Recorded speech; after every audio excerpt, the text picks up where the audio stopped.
Hi friends, ഇന്ന് നമ്മൾ പഠിക്കാൻ പോകുന്നത് വില്ലാണ്. വില്ലിൻ്റെ മീനിങ് വരുന്നത് എന്ന അർത്ഥമാണ് വരുന്നത്. അതായത് വരും, പോകും, വാങ്ങും, ജയിക്കും എന്നൊക്കെ നമ്മൾ പറയില്ലേ, അതിന് വില്ലാണ് യൂസ് ചെയ്യുക ഇംഗ്ലീഷിൽ. Will you marry me, I will try എന്നൊക്കെ നമ്മൾ പറയില്ലേ, അന്നേരം നമ്മൾ യൂസ് ചെയ്യുന്നത് വില്ലാണ്. ഭാവിയിൽ സംഭവിക്കാൻ പോകുന്ന കാര്യങ്ങൾ പറയാനാണ് ഇത് ഉപയോഗിക്കുന്നത്. വില്ലിനെപ്പോഴും ഫസ്റ്റ് ഫോമാണ് യൂസ് ചെയ്യേണ്ടത്. അതായത് കുറച്ച് എക്സാമ്പിൾസ് നമുക്ക് നോക്കാം. ഐ വിൽ കം, ഞാൻ വരും. ഹീ വിൽ കം, അവൻ വരും. ഐ വിൽ ഗോ, ഞാൻ പോകും. ഐ വിൽ പ്ലേ, ഞാൻ കളിക്കും.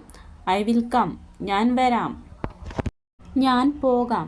ഐ വിൽ ഗോ, ഞാൻ ശ്രമിക്കാം. I will try. ഞാൻ കാറ് വാങ്ങും. ഐ വിൽ ബൈ കാർ, അവൻ തേങ്ങ കൊണ്ടുവരും. ഹീ വിൽ ബ്രിങ് കോക്കനട്ട്, ഇന്ന് ഞാൻ കാലിക്കറ്റിൽ പോകും. I will go to Calicut today. അടുത്ത മാസം ഞാൻ ബാംഗ്ലൂരിലേക്ക് പോകും. I will go to Bangalore on next month. നാളെ ഞാൻ വീട്ടിലേക്ക് പോകും. I will go to home tomorrow. ഞാൻ ക്യാഷ് തരാം. I will give cash. ഞാൻ വിളിക്കും. I will call. ഇന്ത്യ ജയിക്കും. India will win. അവൻ പോകും. ഹീ വിൽ ഗോ, അവൻ നാളെ പോകും. ഹീ വിൽ ഗോ ടുമാറോ, അവൻ നാളെ നാട്ടിൽ പോകും. He will go to native tomorrow. ഇപ്പോൾ നമ്മൾ പഠിച്ചത് എന്താണ്? വില്ലാണ്. വില്ലിൻ്റെ അർത്ഥം വരുന്നത് എന്ന അർത്ഥമാണ് വരുന്നത്. അപ്പോൾ വില്ലിനെപ്പോഴും ഫസ്റ്റ് ഫോമാണ് യൂസ് ചെയ്യുക.